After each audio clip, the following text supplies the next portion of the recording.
Most people think the universe is infinite, the way the ocean is big. Vast, yes, but in a familiar way.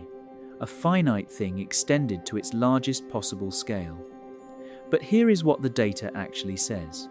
The Planck satellite spent 4 years in orbit measuring the geometry of space, and in 2018 it published the answer. The universe is flat to within 0.5%. Flat, in cosmology, does not mean approximately like a sheet of paper. It means something much stranger.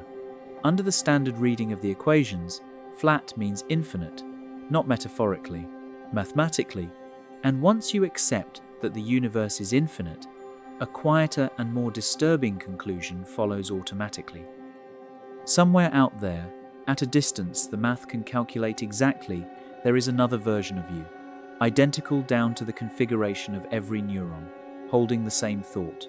There has to be. The math gives no other answer. Get cozy. Hit subscribe if this is your first time, because by the end of this, you will not be able to think of yourself as singular in quite the same way again. Now, let's slowly slip into this.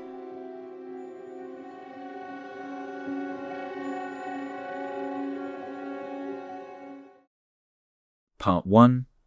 The engine that made us is still running.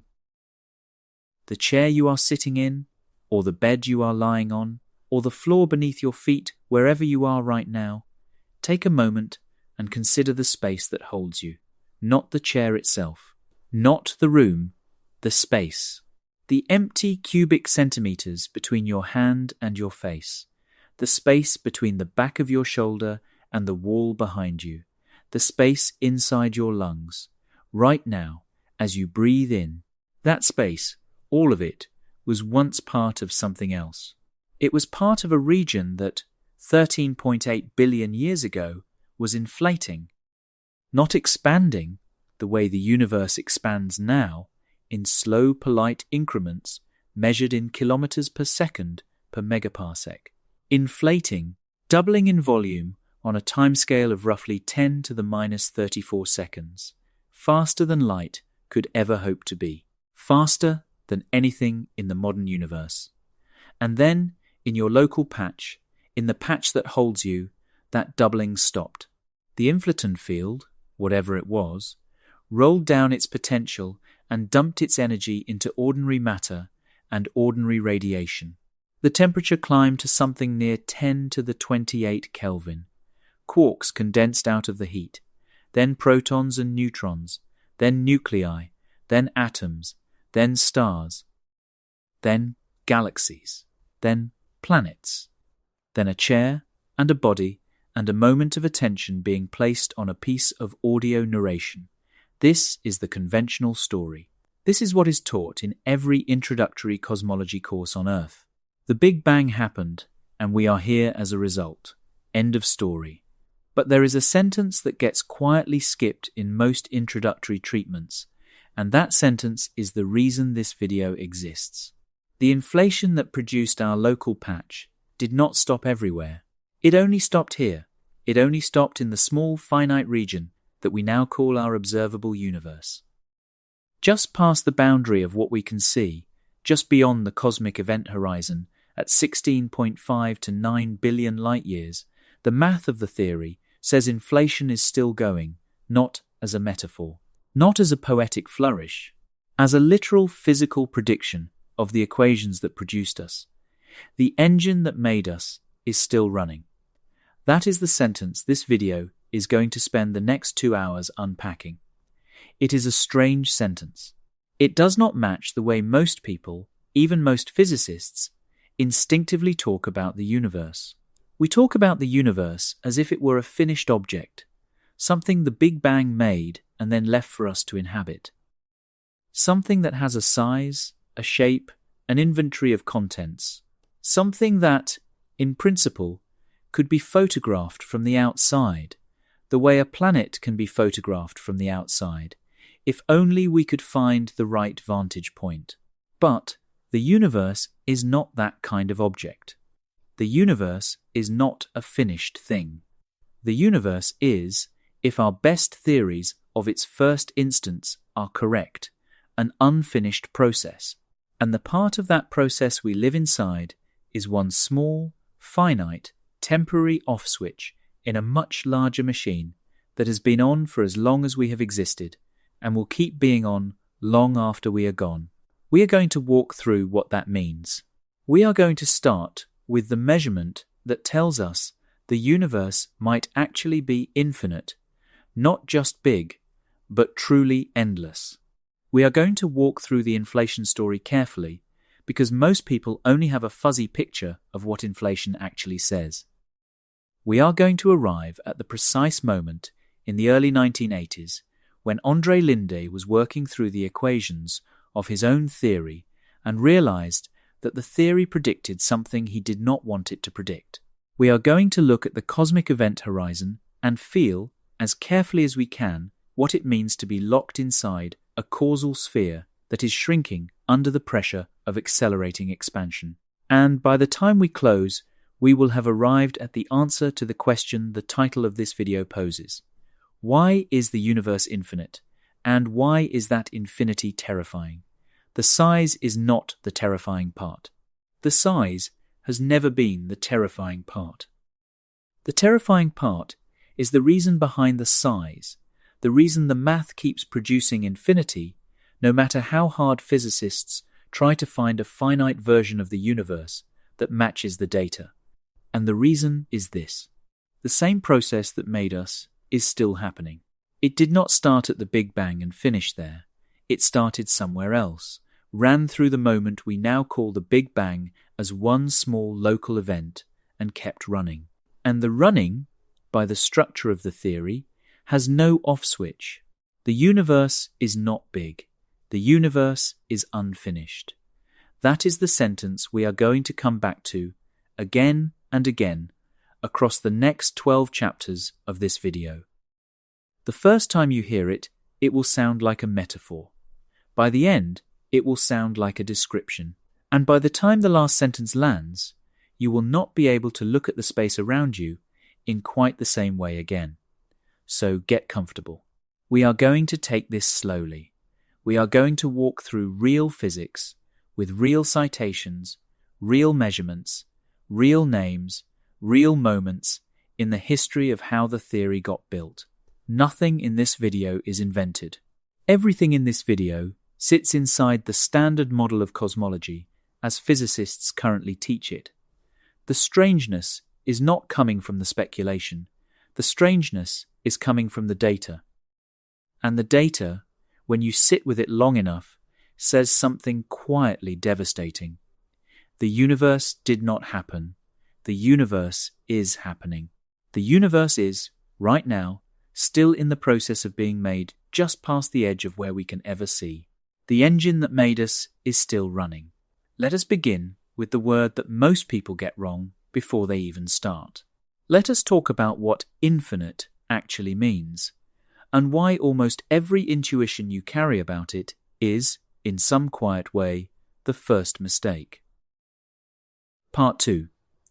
The first mistake most people make about infinity. When you hear the word infinite, what does your mind do? For most people, the first response is a size response. Infinite means big. Infinite means vast. Infinite means the universe stretches out farther than any number you can name, in every direction, forever. You picture a kind of unimaginable expanse, the way you might picture the ocean, except instead of stopping at a coastline, it just keeps going. Stars and galaxies and dark space and more stars and more galaxies, on and on and on, with no boundary anywhere. This is a very natural picture. It is also, in almost every important way, wrong. The mathematical meaning of infinite is not a size word. It is a structural word. It is a word about cardinality, which is the precise way mathematicians compare the size of collections, and about topology, which is the study of how spaces fit together. To say a set is infinite is not to say it is large. It is to say it has a particular kind of structure that cannot be exhausted by counting. You can have an infinite set that fits inside a finite interval. The points on a 1-inch segment of a number line form an uncountably infinite set, and yet the segment itself is 1 inch long. Infinity in mathematics is not the answer to the question, how much? It is the answer to the question, what kind of thing is this? The cosmological meaning of infinite is even more specific. When a physicist says the universe is spatially infinite, they are not making a poetic statement about how vast everything is. They are making a precise topological claim about the long-term geometry of space. They are saying that, under standard assumptions, if you started from a fixed point and walked in a straight line forever, you would never come back to where you started, and you would never reach an edge. The geometry of space extends without limit. The volume of space, integrated over all directions, is not a finite number. That is the cosmological meaning of infinite. It is a statement about the topology of three-dimensional space, not a statement about how impressively large the universe is. The distinction matters because the colloquial meaning and the cosmological meaning point in slightly different directions, and most of the time, when people argue about whether the universe is infinite, they are arguing about different things without realizing it. A universe can be very large and still not be infinite. You can have a universe that wraps around on itself, the way the surface of the Earth wraps around. From any point on the surface of the Earth, you can walk in a straight line and never reach an edge, but if you walk far enough, you will return to where you started. The surface of the Earth is finite. It has a total area of about 510 million square kilometers, but it has no boundary. A universe with a similar structure in 3 dimensions, technically called a 3-sphere, would be finite but unbounded.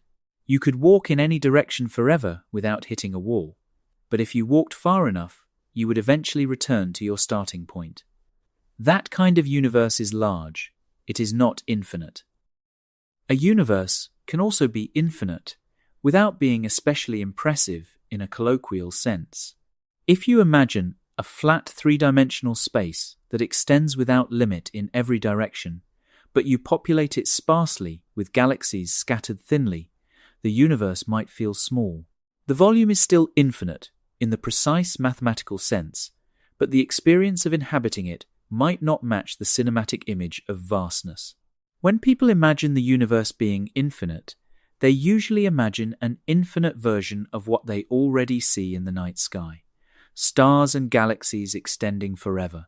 This picture is approximately right in spirit, but wrong in detail. The actual cosmological claim of infinity is not about how many galaxies there are. It is about the geometric extent of space itself, and whether that geometric extent has a boundary, or wraps around, or simply goes on forever. There is a second mistake people make, and it is more subtle than the first. People often imagine that the question, is the universe infinite, is the kind of question that can be answered by going to look. They imagine that if we could just build a big enough telescope or send out fast enough probes, we could eventually find out whether the universe ends somewhere or keeps going. This is, in a strict sense, impossible. We are stuck inside a causal sphere defined by the speed of light and the age of the universe. We can see, at most, about 46 billion light-years in any direction the particle horizon, the distance light has had time to travel since the Big Bang, accounting for the expansion of space along the way. Beyond that distance, there is more universe. It is there, it is real, but no light from it has ever reached us, and no light from it ever will, because the expansion of space is carrying it away faster than light can close the gap. This is not a temporary limitation. It is not the kind of thing we can fix with a better telescope. It is a structural feature of our situation. The universe extends past our causal horizon, and the question of how far it extends, whether it extends finitely far past or infinitely far past, is not a question we can settle by direct observation. So why do physicists talk about the universe being infinite at all if we cannot see far enough to find out? We talk about it because the question can be addressed indirectly. We measure the geometry of the part we can see. We measure how flat or how curved the local universe is. We measure how the geometry behaves as we look at larger and larger scales. And then we apply standard topological assumptions to extrapolate from the local geometry to the global geometry. If the local geometry is flat, and we assume the universe is geometrically uniform on the largest scales, an assumption called the cosmological principle, which says no part of the universe is special, then the global geometry, by extension, must also be flat, and a flat universe, under the standard topological assumption, is spatially infinite. This is how the question of whether the universe is infinite gets translated into a question physicists can actually attack. We do not measure infinity, we measure curvature, we measure flatness. We measure the small-scale geometry of space, and we use the cosmological principle to bridge from the small scale to the global. That bridge is doing a lot of work. The cosmological principle is an assumption, not a measurement. It says, the universe looks the same everywhere, on large scales, same density of matter, same expansion rate, same physical laws. It might be wrong. It is consistent with everything we have measured, but it is not proven, and there are corners of the observational record where it sits under mild tension. But for now, accept the assumption. Accept that the universe is uniform on large scales. Then the question of whether the universe is infinite reduces to a question about the geometry of the patch we can see. And the patch we can see, when we measure it carefully, looks remarkably, almost suspiciously, flat. That is where we are going next. We are going to walk into the actual measurement.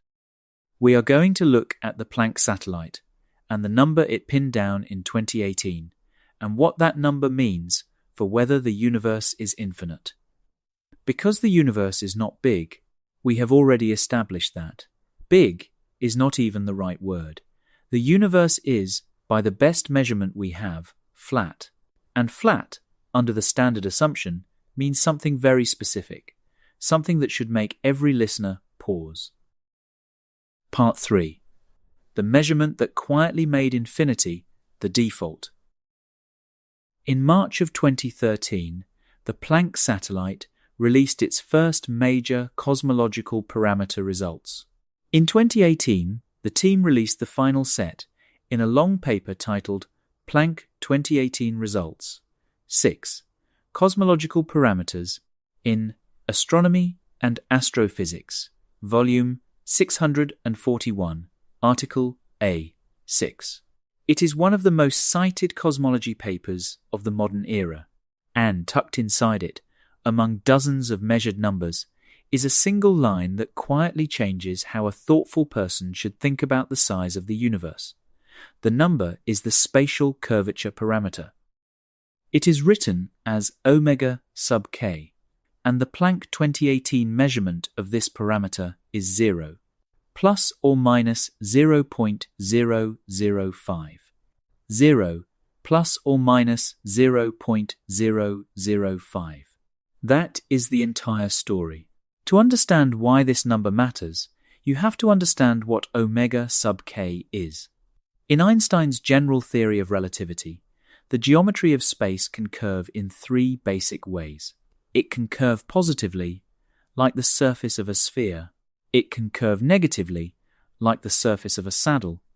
Or it can be flat, like a sheet of paper. The curvature parameter, omega sub k, is the number that tells you which of these geometries the universe has. Positive omega sub k means a closed, spherical universe with a finite volume, the three-dimensional generalization of the surface of the Earth. Negative omega sub k means an open, saddle-shaped universe with infinite volume. Omega sub k equal to exactly 0 means a flat universe, which under the standard topological assumption also has infinite volume. The Planck measurement says omega sub k is 0 to within 0.5%. The universe is flat or very close to flat. The error bars are tight enough that the curvature, if it exists at all, is small enough to be cosmologically irrelevant for the observable patch. The honest hedge here is important because cosmology is a field that has been burned before by overclaiming. The measurement is consistent with exactly flat. It is also consistent with a very slightly positive curvature, corresponding to a closed but enormous universe, and consistent with a very slightly negative curvature, corresponding to an open universe with even more infinite extent. The error bars do not rule out a finite closed universe. What they do is set a lower bound on the size of such a universe, if it exists.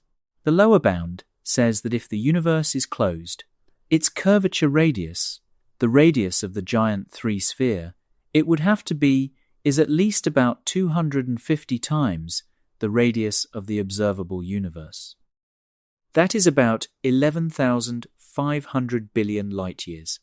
It is a finite number, but it is a finite number so large that from inside the observable patch, the universe is functionally indistinguishable from one that is exactly flat and exactly infinite.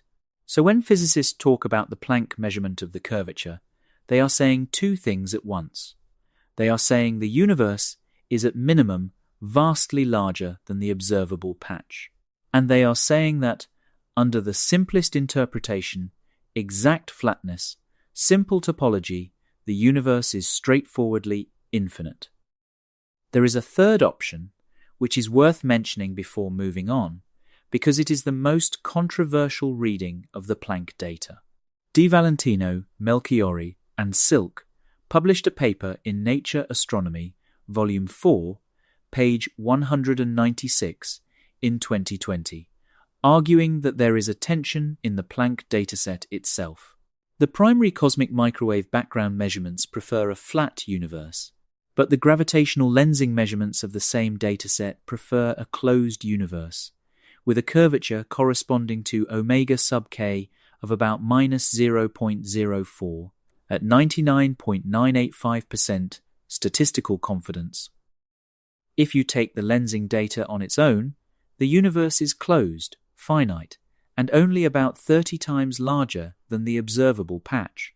If you combine Planck with other independent datasets, baryon acoustic oscillation measurements from the Sloan Digital Sky Survey, for example, the tension goes away and the universe looks flat again. The lensing-only result is contested. Most cosmologists treat it as a statistical fluke. A minority treat it as a hint that the universe might actually be closed and finite, just at a scale we cannot easily detect from inside. But even in the most optimistic version of the closed universe reading, the universe is enormously larger than what we can see. And in the standard reading, the simplest reading, the reading consistent with the broadest range of data, the universe is flat. And flat means infinite. This is the measurement. This is the number that quietly made infinity the default in modern cosmology. It is worth sitting with this for a moment, because it is the first place in this video where the abstract idea of the universe might be infinite stops being a philosophical question and becomes a measured one. Someone took a satellite. They put it in orbit around the second Lagrange point of the Earth-Sun system, about 1.5 million kilometers from Earth. They pointed its sensitive bolometric detectors at the sky for 4 years. They measured the temperature of the cosmic microwave background, the relic radiation from the early universe, with an accuracy of 1 part in 100,000. They reconstructed the angular power spectrum of the tiny temperature fluctuations imprinted on that background, and from the position and shape of the peaks in that power spectrum they extracted a number. The number is the geometry of the universe. The number is 0. The universe is flat. When you measure the angles of a triangle on the surface of the Earth, the angles add up to a little more than 180 degrees, because the Earth is curved. The bigger the triangle, the more they exceed 180. When you measure the analog in the geometry of the universe, looking at the angular size of features in the cosmic microwave background at a known physical scale, the answer is 180 degrees to within experimental precision. The universe is not curving back on itself. The universe is not saddle-shaped. The universe is, on the largest scales we can measure, exactly flat. And here is the implication that the Planck collaboration was very careful not to make too loudly in their papers, but that is sitting there in the conclusion section of every cosmology textbook updated since 2013. If the universe is flat, and the cosmological principle holds, if the universe is the same everywhere, on large scales, then the universe is spatially infinite. It extends without bound. It contains an infinite number of galaxies. It contains an infinite number of stars. It contains, by the standard statistical argument, an infinite number of copies of every Hubble volume configuration of matter that can exist within the standard physical laws. This is not a fringe interpretation. This is the standard textbook conclusion of a flat universe under the cosmological principle. It is the conclusion that working cosmologists assume when they do their day jobs. It is, in a very real sense, the operating assumption of modern cosmology. But notice what is happening here. We have gone from the question, is the universe infinite, to the answer, yes, probably, by the cleanest reading of the data, without ever having to invoke inflation, multiverses, or anything speculative. Just one measurement. Just the curvature parameter. Just the geometry of space being flat, and the standard assumption that the universe is uniform on large scales. That is the first half of the story. The universe is, by the simplest interpretation of the Planck data, infinite. The second half of the story is the question this video is really about. Why is it infinite? Why does the measurement come out flat? Why does the math of the universe behave this way, instead of behaving the way it would in a closed, finite universe? What is the engine driving the geometry of space toward exact flatness? That engine has a name. We are going to walk into it carefully, because the name has been said many times in popular science discussions, and most people have a fuzzy idea of what it actually is. The engine is called inflation. It is the leading theory of the universe's first fraction of a second. And once we understand how it works, we are going to find a result inside it that the original inflation theorists themselves did not want to find. We are going to find the reason the universe is not just probably infinite, but predicted to be infinite. We are going to find the reason behind the reason. That is where we go next. Part 4. Inflation and the story of how the universe got flat. To understand why the universe might be infinite for a reason, you have to understand inflation. And to understand inflation, you have to understand the problem it was invented to solve. In December of 1979 and January of 1980, a young physicist named Alan Guth was working at the Stanford Linear Accelerator Center on a problem that had nothing, on the surface, to do with cosmology. He was working on grand unified theories, the family of theories that attempts to unify the electromagnetic weak and strong nuclear forces into a single high-energy framework. He was thinking about a particular technical question. What happens to a quantum field that gets stuck in a metastable state as the universe cools? And he wrote out a calculation. The calculation, he later said, contained what he called in his notebook a spectacular realization. The realization was this. If a scalar field, some quantum field, with the right kind of potential energy curve, got stuck in a false vacuum state in the very early universe, that field would behave gravitationally like a cosmological constant. It would have a constant energy density. And under Einstein's equations, a region of space dominated by a constant energy density expands exponentially. Exponentially. This was not a small expansion. This was not a doubling once every billion years kind of expansion. This was a doubling on a timescale roughly equal to the Planck time multiplied by some number, which works out, in the simplest models, to a doubling every 10 to the minus 34 seconds or so. A region of space the size of a proton, undergoing this kind of expansion, would grow to the size of the observable universe in less than 10 to the minus 32 seconds. Not metaphorically, literally. The math says so. Guth realized that if such a phase of exponential expansion had occurred in the very early universe, it would solve three major problems that the standard hot Big Bang model could not explain. The first problem was the horizon problem. The cosmic microwave background, when we look at it, has the same temperature in every direction to within 1 part in 100,000. Two patches of the cosmic microwave background that are now on opposite sides of the sky, separated by an angular distance of about 180 degrees, are at the same temperature. But, in the standard Big Bang model, those two patches were never in causal contact.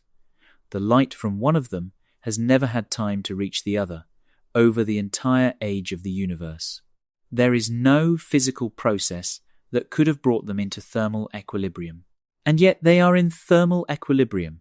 They are the same temperature. To 1 part in 100,000. That is the horizon problem. It is the question of why the cosmic microwave background is so smooth. Inflation solves the horizon problem in a single stroke. If the entire visible universe was once contained inside a region small enough to be in thermal equilibrium, and then that region was stretched exponentially by a factor of at least 10 to the 26, the temperature uniformity is inherited from the pre-inflation thermal equilibrium. The smoothness was set before inflation, when everything we now see was packed into a region smaller than an atom. Inflation just stretched the smooth patch up to the size of the observable universe. The second problem was the flatness problem. We measured, just a moment ago, that the universe is flat to within 0.5%. That measurement is at the present day. But in the early universe, any deviation from exact flatness grows exponentially over time. The flatness we measure now corresponds to a flatness in the very early universe at the Planck epoch, 10 to the minus 43 seconds after the Big Bang. That had to be 0 to within 1 part in 10 to the 62nd. 1 part in 10 to the 62nd. That is not a fine-tuning. That is a number so close to 0 it might as well be 0. There is no physical reason the universe should have started out that flat. It is a coincidence so large that, in physics, we treat such coincidences as evidence that something is wrong with our model. Inflation solves the flatness problem in the same way it solves the horizon problem. By stretching the pre-inflation patch by a factor of at least 10 to the 26, inflation flattens any pre-existing curvature in the same way that stretching a balloon flattens its surface.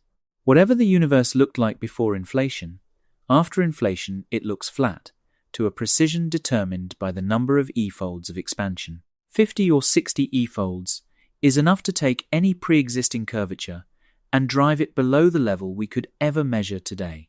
The third problem was the monopole problem. Grand unified theories predict that the universe should be filled with magnetic monopoles, isolated magnetic charges produced during the gut phase transition in the very early universe. The predicted abundance is enough to make monopoles the dominant form of mass in the universe today. They should be everywhere. They are nowhere. We have looked for magnetic monopoles in cosmic rays, in deep earth mineral samples, in particle accelerators, and we have found exactly 0 confirmed detections in over 50 years of searching. The standard Big Bang model has no explanation for this. Inflation, again, solves the problem by dilution. If the universe inflates by a factor of 10 to the 26 after monopoles are produced, the density of monopoles drops by a factor of 10 to the 78, which is enough to push the expected count inside the observable universe down to roughly 1 monopole per Hubble volume, effectively 0. The monopoles are still out there, somewhere, but they are so thinly spread that the chance of any of them being inside our observable patch is negligible. 3 problems solved by 1 theoretical move. the exponential expansion of a region of space in the very early universe, driven by the energy of a scalar field stuck in a false vacuum state. Guth called it inflation. He published his original paper in Physical Review D, Volume 23, page 347, in 1981. It was titled Inflationary Universe, a possible solution to the horizon and flatness problems. It is one of the most influential cosmology papers of the 20th century. But Guth's original model had a problem. The exit from inflation was difficult. In Guth's original picture, inflation ended through a phase transition like water boiling. Bubbles of true vacuum would nucleate inside the false vacuum, and those bubbles would expand, eventually merging to fill the universe with the post-inflation state. The problem was that the bubbles, in the original model, did not merge fast enough. They got swept apart by the very inflation they were trying to end. The universe ended up looking like Swiss cheese, with isolated bubbles in an inflating background, and that picture did not match the smooth universe we observe. The solution came in 1982. A Soviet physicist named Andrei Linde proposed what he called new inflation, published in Physics Letters B, volume 108, page 389. In Linde's version, the scalar field did not undergo a sharp phase transition. Instead, it rolled slowly down its potential, like a ball rolling down a gentle hill. The slow rolling produced the same exponential expansion as Guth's original picture, but it ended smoothly, all at once, throughout the inflating region. No bubbles, no Swiss cheese. The universe came out smooth. The slow roll version of inflation became, very quickly, the standard picture. It survived the next 40 years of testing. The predictions it made, the flatness of the universe, the smoothness of the cosmic microwave background, the absence of monopoles, the specific pattern of small density fluctuations imprinted on the CMB, were tested by Kobe in 1992, by WMAP in 2003, by Planck in 2013 and 2018. The agreement between inflation's predictions and the observations is precise. The scalar spectral index, the number that characterizes the tilt of the primordial density fluctuation spectrum, was predicted by inflation to be slightly less than 1.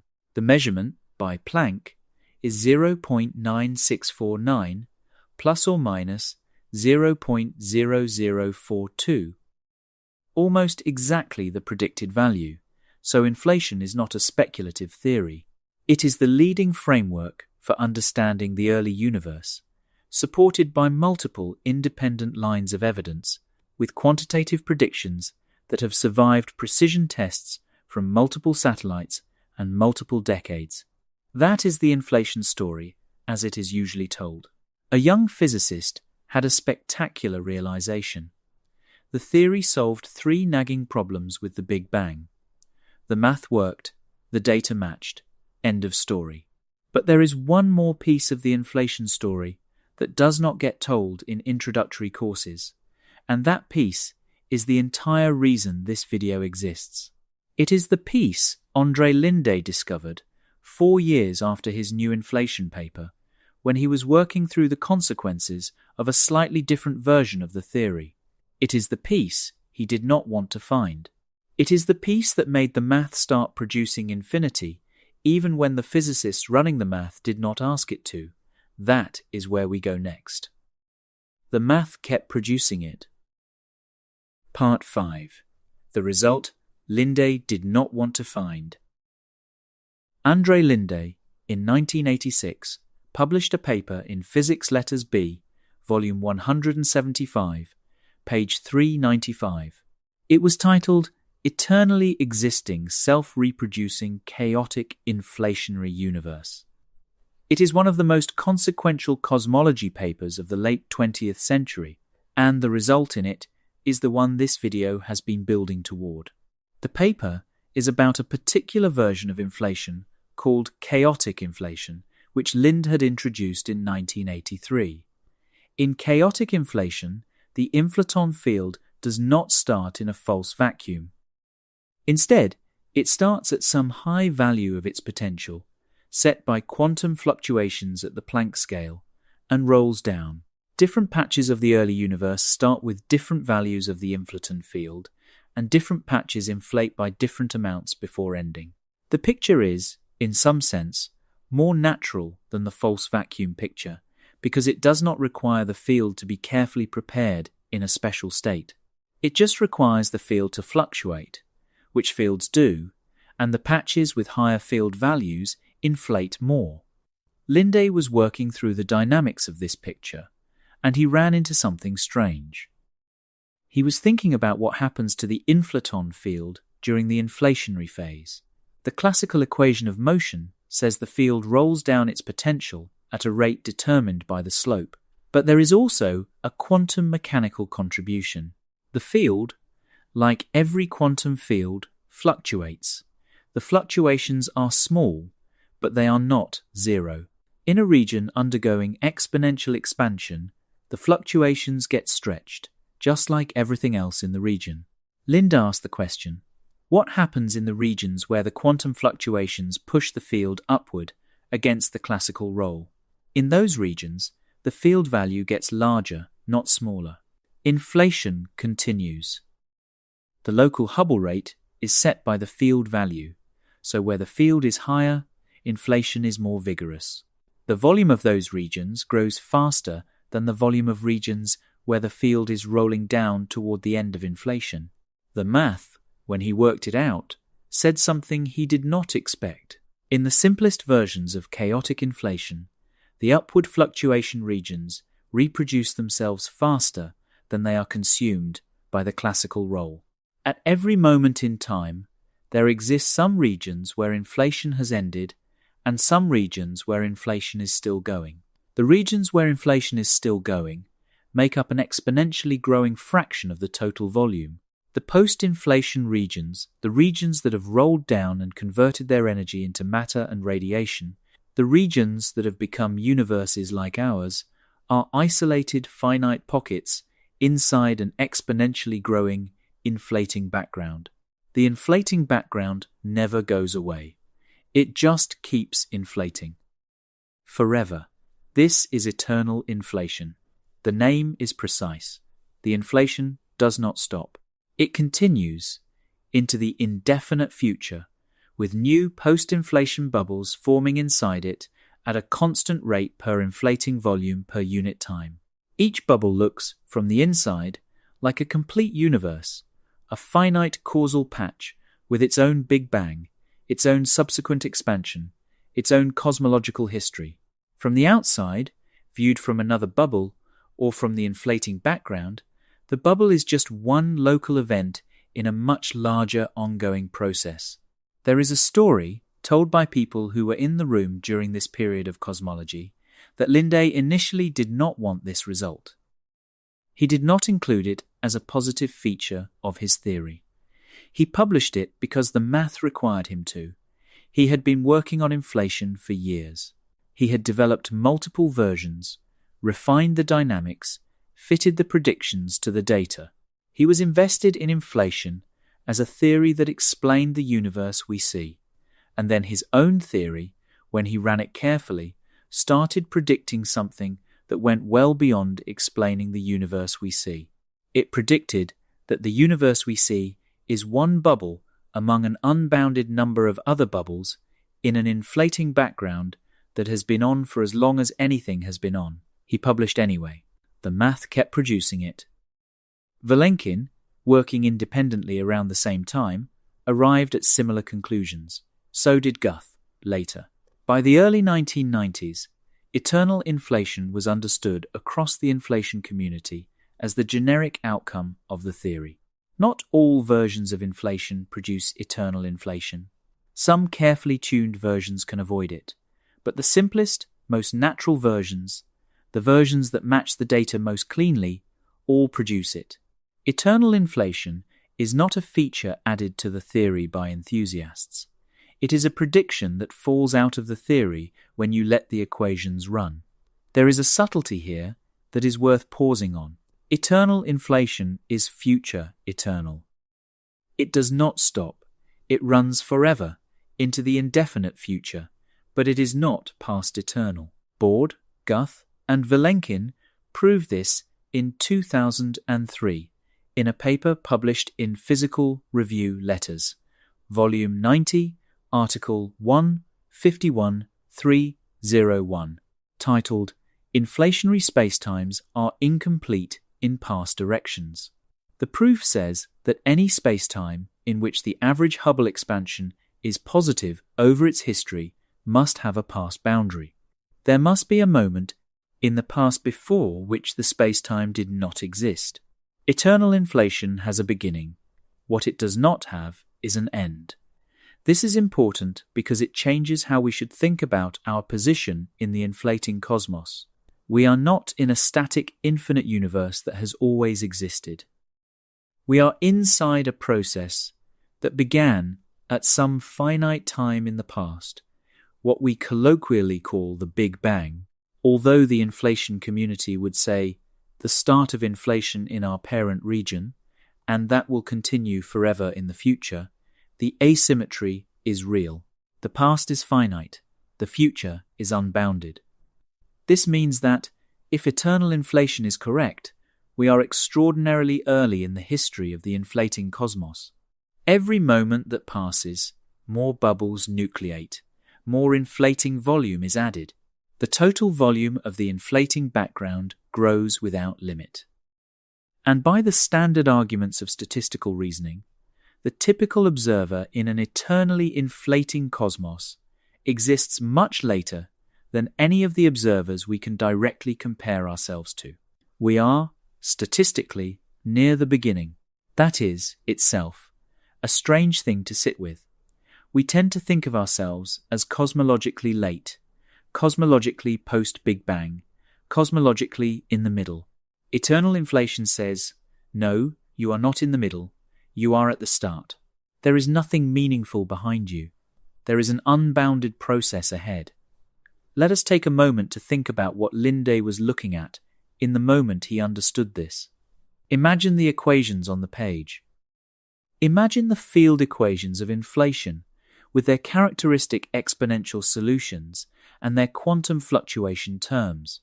Imagine someone working through them, expecting them to behave the way they have been behaving in every paper he has written for the last 3 years, expecting them to describe an inflationary patch that ends smoothly into a hot Big Bang, and then the rest of cosmology takes over. Imagine the moment where the quantum fluctuation term does not average out the way the classical solution requires it to. Imagine the moment where the volumes do not balance, where the upward fluctuations sustain inflation faster than the classical roll consumes it, where the math says, this does not stop. The mathematician in the room does not get to choose what the math says. The mathematician in the room is allowed to disagree with the result, allowed to look for ways around it, allowed to argue that the result is an artifact of a simplification or a wrong model or a missing piece.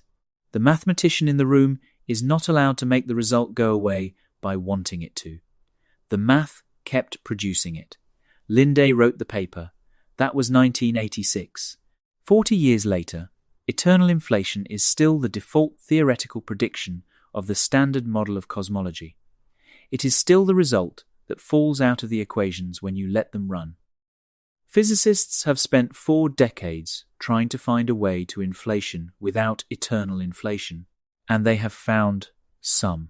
There are very specific models that produce a single, finite, inflating patch without the eternal regeneration, but those models are highly tuned, and there is no observational evidence that they are the ones nature picked. Generic inflation, the inflation that matches the data, is eternal. The math kept producing it. That sentence is going to come back. We are going to come back to it more than once across the rest of this video, because eternal inflation is the engine. Eternal inflation is the reason the universe is infinite. Not because the geometry is flat, that is a separate observation, not because the cosmological principle holds, that is an assumption. The reason, the engine, the the active mechanism that keeps producing more universe than will ever fit inside our horizon, is the inflation that has not ended. We will look at where it has not ended next. We will look at the boundary that separates our finite local patch from the still inflating remainder. That boundary has a name. It is called the cosmic event horizon. And once we understand what it is and where it lives and how it behaves under accelerating expansion, we will understand why the engine, even though it is still running, is something we will never be able to see. Part 6. The horizon that is not a wall. The cosmic event horizon is one of the strangest objects in modern cosmology and one of the most rarely discussed in popular treatments. It is not the edge of the universe. It is not a wall. It is not a place. It is a boundary defined by causality, by the question of whether a signal sent today, from where you are, can ever reach a destination in the distant universe. The current proper distance to the cosmic event horizon, under the standard LCDM cosmology, with the parameters refined by the Dark Energy Spectroscopic Instrument through 2025, is approximately 16.5 to 9 billion light-years, plus or minus 0.18 billion light-years. That is the distance, measured right now, in the present moment, beyond which any signal you send today will never arrive, no matter how long you wait. The expansion of space, accelerated by dark energy, is carrying everything beyond that distance away from you faster than light can close the gap. Once a galaxy crosses the cosmic event horizon, the photons emitted from it after the crossing will never reach you. This is different from the particle horizon, which is the distance light has had time to travel since the Big Bang. The particle horizon is about 46.5 billion light-years away. It defines the limit of how far back into the universe we can see, in terms of how far the light has come. Light from galaxies near the particle horizon is reaching us now, but it left those galaxies just after the cosmic microwave background was released, when those galaxies were much closer to us than they are now. The event horizon is closer than the particle horizon. It is the limit of how far into the future the signals from those galaxies can keep arriving. The particle horizon is about the past. The event horizon is about the future. The two horizons have different physical meanings, and it is easy to confuse them. Most introductory cosmology treatments emphasize the particle horizon because it is the boundary of the observable universe, in the usual sense, the limit of what we can see. The event horizon gets less attention because it is a boundary about what we will never see, which is harder to develop emotional intuition about. But for understanding eternal inflation, the event horizon is the more important object, because everything beyond the event horizon is causally disconnected from us forever. We can never send a signal to a galaxy beyond the event horizon. We can never receive a signal from anything that happens beyond the event horizon. The event horizon is a wall on what we can know, and here is the consequence. If eternal inflation is correct, if the still inflating background is real, and other bubble universes are still forming inside it, those bubbles are all beyond our event horizon. They have to be. If they were inside our event horizon, we could see them. We could detect signatures of their existence in the local cosmic microwave background, the local matter distribution, the local large-scale structure. The fact that we do not see such signatures, despite 4 decades of looking, tells us that any other bubble universes that exist are outside our event horizon. The engine is still running, but the engine is running on the other side of a wall we will never cross. This is the structural fact at the heart of eternal inflation. The prediction is mathematically clean. The mechanism is well understood. The observational consequences inside our local bubble, the flatness of space, the smoothness of the CMB, the scalar tilt all match the predictions of standard inflation, which is the gateway theory to eternal inflation. But the direct evidence for eternal inflation, the evidence that other bubbles exist, that the inflating background is still inflating, that the engine has not stopped, that evidence is permanently beyond our reach. There is one circumstance in which the evidence could reach us. If our bubble universe, at some point in its history, collided with another bubble universe, nucleating in the inflating background, the collision would leave a signature on our cosmic microwave background. The signature would be a characteristic disc-shaped temperature pattern, a circular cold spot, in the case of a collision that occurred before our last scattering surface, or a temperature gradient across part of the sky in the case of a more recent collision. Feeney, Johnson, Mortlock, and Pieris, in 2011, published a systematic search for such signatures in the WMAP 7-year data. They found none statistically significant. The Planck data through 2024 has continued the search with the same null result. There is one possible exception, which we will discuss in the next chapter, the CMB cold spot in Eridanus. It is the closest the search has come to a positive detection. We will look at it carefully when we get there. For now, accept the conclusion. The cosmic event horizon, at 16.5 to 9 billion light-years, is the wall that separates us from everything inflation predicts is out there. It is not an edge of the universe. It is not a boundary in any geometric sense. The universe extends past it, and the math of inflation says it extends past it in a particular way as an exponentially growing, inflating volume, with bubble universes nucleating inside it at a steady rate per unit volume per unit time. The total number of bubbles that have nucleated since our own bubble formed is, in the simplest models, infinite. The total volume of the inflating background, integrated over all the regions where inflation is still going, is infinite. The number of universes other than ours, in the simplest version of eternal inflation, is infinite, and every single one of them is beyond our event horizon. This is one of the most psychologically difficult features of modern cosmology to sit with. The theory is well motivated. The empirical case for inflation is strong. The internal consistency of eternal inflation is good. The mathematical structure is clean.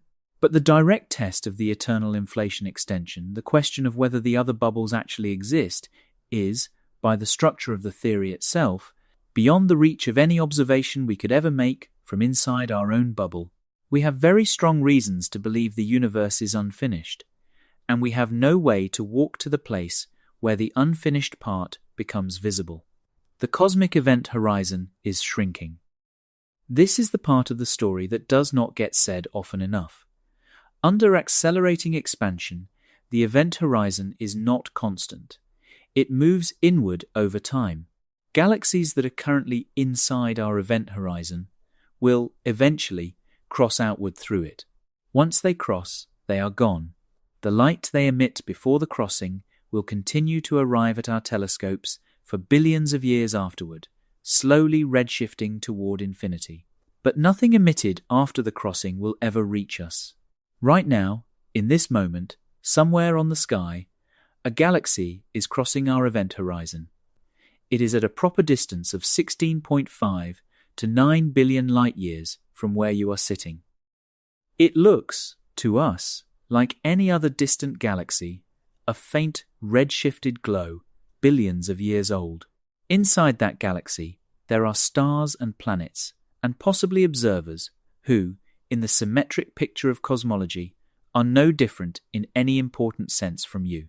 Right now, in the moment of crossing, the light from any signal that galaxy might be sending in our direction, any radio signal, any flash, any deliberate astronomical beacon, is being severed from us forever.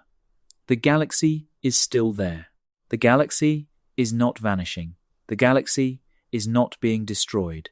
It is simply being moved permanently outside the volume of space we can interact with. There are uncounted galaxies in this situation. There will be more. The event horizon continues to shrink. Every minute, more galaxies are removed from our future observability. By about 100 billion years from now, the only galaxy left inside our event horizon will be the local group, the Milky Way and Andromeda, merged into a single elliptical galaxy that astronomers sometimes call Milky, plus a few satellite dwarfs. Everything else will have crossed outward. The night sky, at that point, will be empty of extragalactic light. This is the long future of our bubble. Causal isolation, the slow shrinking of the event horizon, the slow removal of the rest of the universe from our reach, and outside, beyond the shrinking horizon, the engine of inflation continues to run. New bubbles continue to form. The math continues to produce infinity. We will not see any of it. We will be locked inside our local patch, watching it grow more and more isolated, while the rest of the inflating cosmos continues to unfold without us. There is one place in the observational record where the wall might have leaked. There is one anomaly in the cosmic microwave background that could, in principle, be the fingerprint of a bubble collision in the inflating background. We are going to look at it next. It is called the cold spot. It lies in the constellation Eridanus, and it is, by some interpretations, the closest thing we have ever found to direct evidence that the engine is still running. Part 7. The cold spot in Eridanus and the closest we have come. The cosmic microwave background is, on average, 2.72548 Kelvin, with fluctuations on the order of 1 part in 100,000. The fluctuations are small, they are smooth. They follow a statistical distribution that matches, to high precision, the predictions of inflation. The cosmic microwave background is, in most respects, the most boring thing in the universe. It is the same temperature everywhere, to a precision that almost defies belief. But there is one feature in the cosmic microwave background that does not look quite like the rest. There is a cold region in the constellation Eridanus, centered on galactic coordinates L equals 207.8 degrees, B equals minus 56.3 degrees. It is approximately 70 microkelvin colder than the average, with the deepest point at about 150 microkelvin below the mean. It is large, about 10 degrees across, which corresponds to a physical scale of approximately 300 million light-years at the surface of last scattering. And it is, by the standard statistical analysis, anomalous. The probability of finding a cold region this extreme by chance, in a Gaussian random field with the standard inflation predicted power spectrum, is on the order of 0.1%. The cold region was first identified by Vielva and collaborators in 2004, in a paper published in the Astrophysical Journal, volume 609, page 22. Since then, it has been one of the most studied features of the cosmic microwave background. Multiple groups have analyzed it with multiple techniques. The basic conclusion is robust. There is a cold region in Eridanus. It is statistically anomalous, and it does not fit comfortably into the standard inflation plus cold dark matter picture. There are two main interpretations.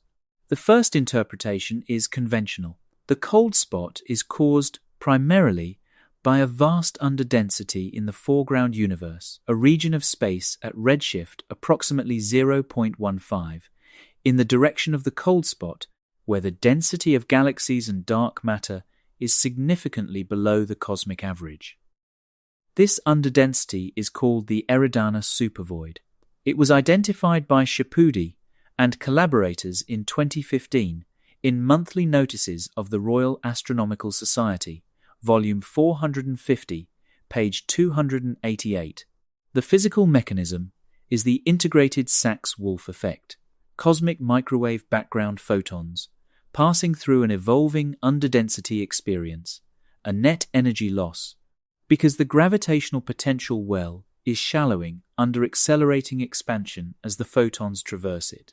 The photons come out cooler than they went in. The cold spot is, in this interpretation, a foreground effect, not a primordial signature. The Eridanus supervoid is real. It has been confirmed by galaxy surveys. The integrated Sachs-Wolf contribution to the cold spot is real. The question is whether it accounts for all of the cold spot or only part of it. The honest answer, as of the most recent analyses, is that the supervoid explains most, but not necessarily all of the cold spot. There is some residual structure that the supervoid does not fully account for. The residual is statistically small, but it is there. And it is the residual that motivates the second interpretation. The second interpretation is the one this video is about.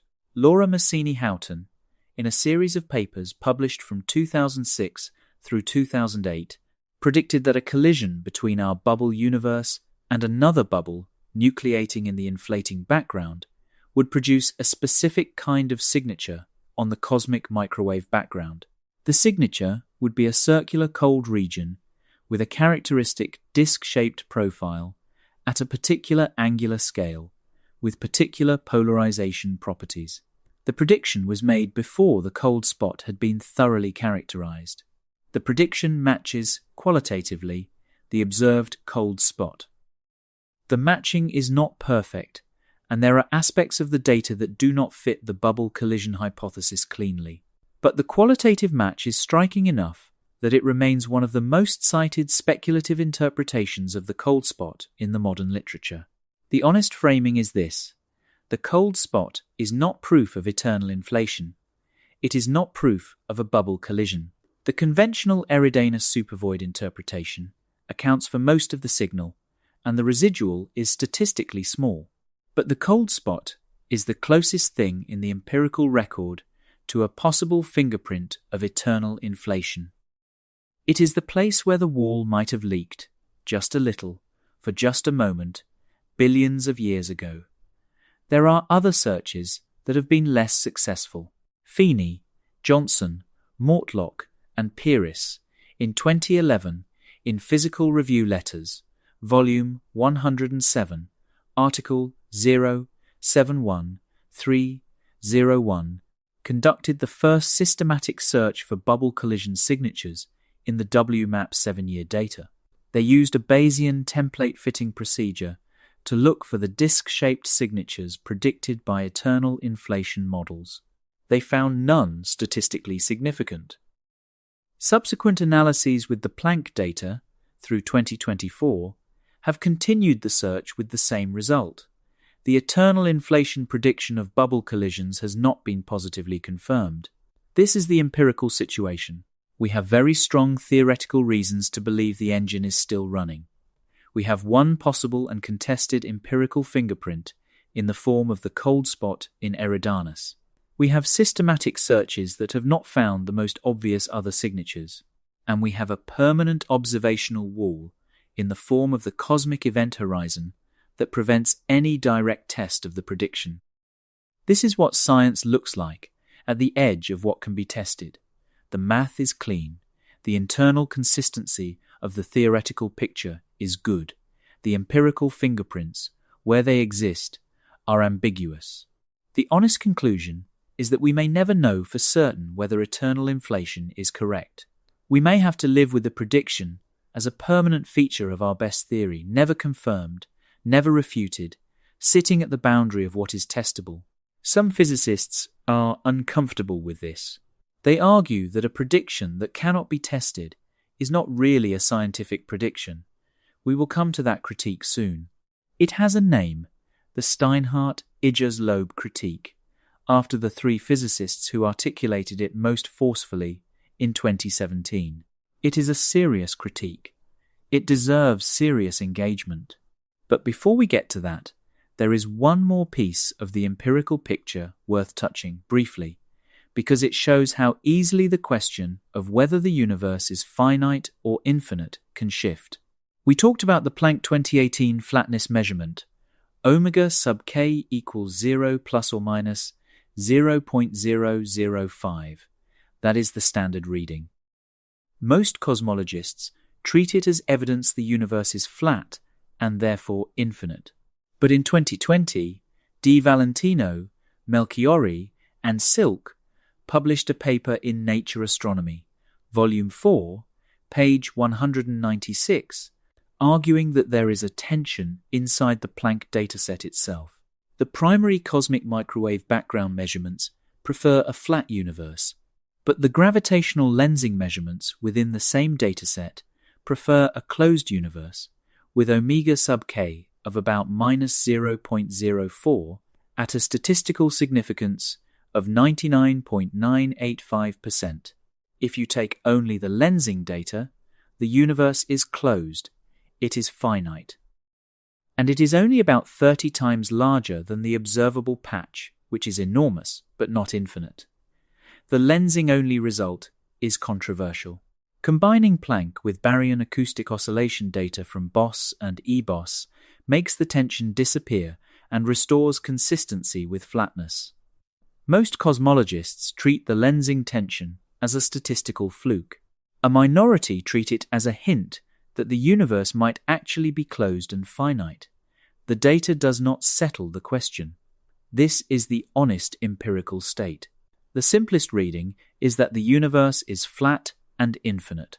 There are minor tensions in the data that could, conceivably, point toward a closed and finite universe instead. The tensions are not at the level of overturning the flat universe consensus, but they are not zero. The flat universe conclusion sits inside a narrow band of measurements that is consistent with both possibilities. We are not as certain about the geometry of the universe as the popular treatments sometimes suggest, but the eternal inflation prediction does not depend primarily on whether the spatial geometry of our local bubble is exactly flat or very slightly closed. Eternal inflation predicts that the inflating background is still inflating, regardless of the geometry inside any individual bubble.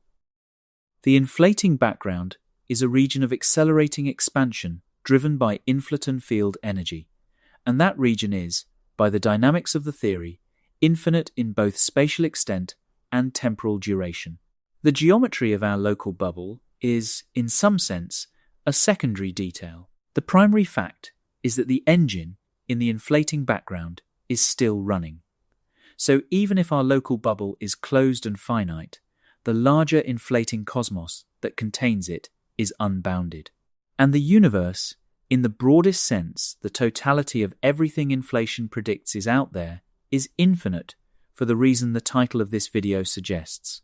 Not because it is large, because the engine that produced it has not stopped. We are going to look next at the conceptual fault line, the place in the modern cosmology debate where physicists most loudly argue about whether eternal inflation is a real scientific theory at all. The argument is real. The critique is serious. And the response to the critique tells us something important about how confident the inflation community is in the eternal inflation prediction. The math kept producing it. Part 8. The critique that forced inflation to defend itself. In February of 2017, Scientific American published an article by Anna Ijaz, Paul Steinhardt, and Avi Loeb titled "Pop Goes the Universe." The article was, in the polite language of academic dispute, a sustained attack on the inflationary paradigm. The three authors are serious physicists. Steinhardt is one of the original developers of new inflation in the early 1980s. Loeb is the chair of Harvard's astronomy department and one of the most cited cosmologists of his generation. Ijaz is a younger theorist working at the intersection of cosmology and gravitational physics. The article was not a fringe attack. It was a critique from inside the field, by people who knew the theory well enough to dismantle it carefully. Their argument was twofold. First, they argued that the inflationary paradigm had become so flexible that it could accommodate any observational result and therefore could not be falsified. The huge space of possible inflation models, parametrized by different shapes of the inflaton potential, meant that any measurement of the scalar tilt, the tensor-to-scalar ratio, or the spectral running could be matched to some inflation model. A theory that can match anything, they argued, predicts nothing. Second, they argued, and this is the argument relevant to this video, that the eternal inflation extension of inflation made the theory not just unfalsifiable, but absurdly unfalsifiable. If eternal inflation produces an infinite ensemble of bubble universes, with every possible outcome occurring infinitely many times, then the theory predicts that everything happens somewhere. And a theory that predicts everything happens predicts nothing in particular. They coined a term for this, the multi-mess. The multi-mess argument is the strongest version of the falsifiability critique of eternal inflation. It is not, we cannot test it directly, which is the obvious version. It is, the theory predicts every possible outcome, so even indirect tests are meaningless, because whatever we observe is consistent with eternal inflation predicting it somewhere. The inflation community took the critique seriously enough to mount a formal public response. The following month, in March of 2017, a letter signed by 33 physicists was published in Scientific American as a rebuttal. The signatories included Alan Guth, Andrei Linde, Stephen Hawking, Lawrence Krauss, Steven Weinberg, Alan Lightman, Eva Silverstein, Sean Carroll, and many other prominent cosmologists. The letter argued that inflation, in its standard slow-roll forms, makes specific predictions that have been tested and confirmed: the flatness, the smoothness, the scalar tilt, the consistency of the angular power spectrum. The fact that the theory has free parameters does not make it untestable. Every theory in physics has free parameters. The standard model of particle physics has 19 free parameters. We do not therefore say the standard model predicts nothing. The letter also addressed the eternal inflation extension. The signatories conceded that direct empirical testing of eternal inflation in the form of looking for other bubble universes is not possible, but they argued that eternal inflation is a consequence of inflation rather than a separate theory. If inflation is correct, and inflation, in the testable sense, has been confirmed to high precision, then eternal inflation follows from the dynamics. The eternal inflation prediction is the price of the inflation theory. It is not a separate claim that can be tested or refuted on its own. It is what the theory says when you let the theory run. This exchange, the Scientific American article, and the 33 physicist rebuttal is one of the most public disputes in modern cosmology. It is a live, conceptual fault line. It is not settled. The two sides did not reconcile. As of 2026, the dispute is, in the technical literature, mostly dormant. But the issues it raised are not resolved. They are simply tabled, with both sides continuing to do their work as if the other side had not made the argument. What this exchange reveals is something important about the eternal inflation prediction. It is not a fringe extension that mainstream inflation theorists distance themselves from. It is a core feature of the theory that the mainstream defends in public when it is attacked. The 33 physicists who signed the rebuttal were, by their willingness to sign, accepting eternal inflation as part of the package of inflation. They were saying, this is what the theory predicts. If you do not like the prediction, you have to give up the theory. And we are not giving up the theory. The math kept producing it. There is a subtle but important consequence of this defense. By treating eternal inflation as a consequence of inflation rather than a separate hypothesis, the inflation community has, in effect, taken the position that the multiverse is not a speculative add-on, but a deduction from the data. The data confirms inflation. Inflation, in its standard forms, generically produces eternal inflation. Therefore, the data confirms eternal inflation indirectly through the chain of theoretical inference. This is a strong claim. It is not universally accepted. There are physicists, like Steinhardt, who would say, if your theory deduces something untestable, that is a reason to question your theory, not a reason to accept the untestable thing. There are physicists like Penrose who would say, I do not believe inflation in the first place, and so the question of eternal inflation does not arise. There are physicists, like Hossenfelder, who would say, The multiverse is not science, regardless of what theoretical chain produces it, because it cannot be subjected to empirical test. But the majority position, the mainstream consensus among working cosmologists, is closer to the 33 physicist rebuttal than to the Steinhardt-Igersloeb critique. The majority position is that eternal inflation is a real prediction, made by a real theory, supported by real data, that we may never be able to test directly, but that we should nonetheless take seriously as a description of what the universe is doing beyond our event horizon. This is unusual in physics. We are used to theories making predictions that we then go and test. Inflation makes predictions that we test the flatness, the smoothness, the spectrum of fluctuations, and the tests come back positive. But the eternal inflation extension makes a prediction that we, by the structure of the theory, cannot test from inside our bubble. And we accept that prediction anyway, because it falls out of the theory and we trust the theory. There is a phrase, in some philosophy of science, for this kind of acceptance. It is sometimes called inference to the best explanation. We do not have direct evidence for the eternal inflation extension, but the theory that produces the prediction is, in every aspect we can test, the best explanation we have for what we observe. So we extend the trust we have in the theory's tested predictions to its untestable predictions, on the grounds that the same theory produces both. We treat eternal inflation as real because the theory that says it is real has earned our trust. Whether this is good methodology or bad methodology is a philosophical question. It is, however, the methodology the inflation community has adopted. And the consequence is that, when the inflation community talks about the universe, they talk about it as if eternal inflation were a fact. They talk about the multiverse as if the bubble ensemble were real. They talk about us as if we were one bubble among many in an inflating cosmos that is still doing its job. This is the strangeness this video is trying to make visible. Eternal inflation is not science fiction. It is not speculation. It is not metaphysics. It is the default prediction of the theory we use to explain why the cosmic microwave background looks the way it does.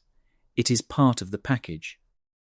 If you accept the package, and the package has been confirmed by every precision measurement we have made you accept the prediction, the math kept producing it. The community accepted it. And what it predicts is that we are inside a process that is still running, with no off switch beyond a wall we cannot cross. That is the picture so far. The universe is flat. By the cleanest reading, that means it is infinite. The mechanism that made it flat inflation predicts that the inflating background, where inflation has not yet ended, is still inflating, right now, just beyond our event horizon. The community has defended this prediction in public against falsifiability critiques. The prediction stands. In the next chapter, we are going to look at what this means for us. Specifically, we are going to look at what a flat, infinite universe, even without invoking the eternal inflation extension, implies about the existence of other versions of you. The math is simple. The conclusion is not. Part 9. The other versions of you, the math cannot avoid. There is a calculation that follows from the geometry of a flat, infinite universe, without needing to invoke any speculative extensions, that produces one of the strangest results in modern cosmology. The calculation was made explicit by the physicist Max Tegmark in a Scientific American article in 2003 and developed at greater length in his 2014 book, Our Mathematical Universe. The result has come to be called the Level 1 multiverse, or the Tegmark Level 1 recurrence. The calculation goes like this. Suppose the universe is spatially flat and infinite. We have established that this is the simplest reading of the Planck 2018 flatness measurement under the cosmological principle. Now suppose, further, that physics works the same way everywhere in this infinite universe, which is another way of saying the cosmological principle holds, and the physical constants and laws we measure here apply everywhere. This is also a standard assumption in modern cosmology. Now consider a Hubble volume. A Hubble volume is the volume of space inside the cosmic event horizon, approximately a sphere with a radius of 16.5 to 9 billion light-years. Our Hubble volume is the patch of space we can causally interact with. The infinite universe contains an infinite number of Hubble volumes, all of them like ours, geometrically, same flatness, same physics, but each of them isolated from the others by their own event horizons. Each Hubble volume contains a finite amount of matter. The total energy budget is finite. The number of particles in a Hubble volume is, depending on how you count, on the order of 10 to the 80. The number of possible arrangements of those particles, given the quantization of position and momentum at the Planck scale, is finite. It is enormous. It is a number that has to be written as a tower of exponentials. But it is finite. If the universe is infinite, and physics is the same everywhere, and the number of possible arrangements of matter in each Hubble volume is finite, then, by the pigeonhole principle of combinatorics, the arrangements must repeat. There are not enough distinct arrangements to fill an infinite universe without repeating. Every possible arrangement that exists in our Hubble volume must exist, identically, in some other Hubble volume, and in fact, in infinitely many other Hubble volumes. Tegmark calculated, on the basis of this argument, the typical distance to the nearest identical Hubble volume. The distance is approximately 10 to the 10 to the 29th meters. That is 10 raised to the power of 10 to the 29th. It is a number so large that there is no useful way to compare it to physical distances. It is much, much larger than the observable universe. It is much, much larger than the cosmic event horizon. It is, in some sense, beyond any astronomical scale. But it is finite. The distance is finite. The nearest identical copy of our Hubble volume, identical down to the placement of every atom, including the body sitting in the chair, including the chair, including the room, including the version of you reading or hearing these words, is at that distance. Let us sit with this for a moment.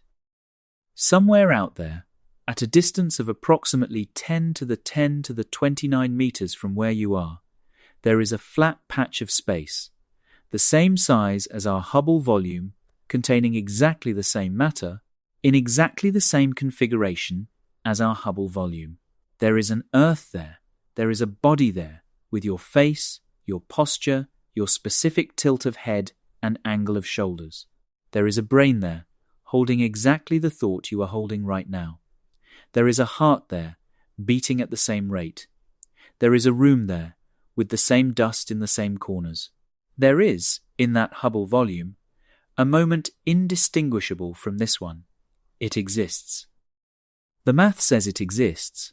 The math says it exists not just once, but infinitely many times, at progressively larger distances, throughout the infinite extent of space. This is not an extension of the standard theory. This is not the eternal inflation multiverse. This is not the many worlds interpretation of quantum mechanics. This is the consequence of a flat, infinite universe with uniform physics, which is the cleanest reading of the data we already have before we invoke any speculative additions. Tegmark's contribution was not to discover this. Working cosmologists had been aware of the implication for years. Tegmark's contribution was to articulate it precisely, with the calculation explicit, and to give it a name, the Level 1 multiverse, so that it could be distinguished from the more speculative Level 2 eternal inflation bubble universes, Level 3 many worlds branching, and Level 4 all mathematically consistent universes. Level 1 is the cheapest version of the multiverse. It requires only the standard cosmology. It requires only that the flatness measurement be approximately correct, and the cosmological principle hold approximately.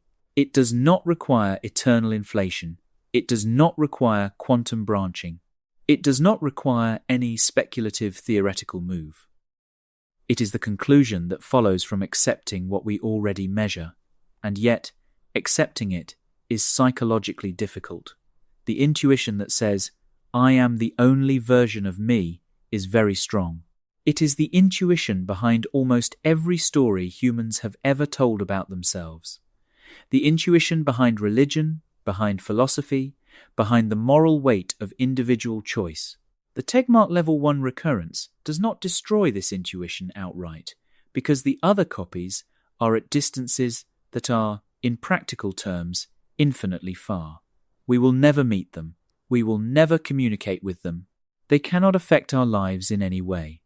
The local, moral, and practical sense of being a unique person is not threatened by their existence, but the statistical fact of their existence has a strange weight. It is not that there might be another you. It is that there are infinitely many other yous, identical down to the configuration of every neuron. Some of them are reading these words at the same moment as you. Some of them are laughing. Some of them are crying. Some of them are putting down the audio and walking out of the room. Some of them are continuing to listen. Every variation of the next minute of your life that is consistent with the laws of physics is being lived right now, somewhere, by another you. Some yous in this Hubble volume have just made different choices. They were the same up to a moment ago. Now they are diverging. Tegmark calculated, in his 2014 book, that the nearest Hubble volume containing a copy of you with your exact memories up to 1 second ago is approximately 10 to the 10 to the 16th meters away. That is much closer than the nearest fully identical Hubble volume, because we only require matching up to 1 second ago. The deeper into your past you require the match to extend, the farther you have to go. But for any finite depth of matching, the distance is finite. The number of such copies in the infinite universe is infinite.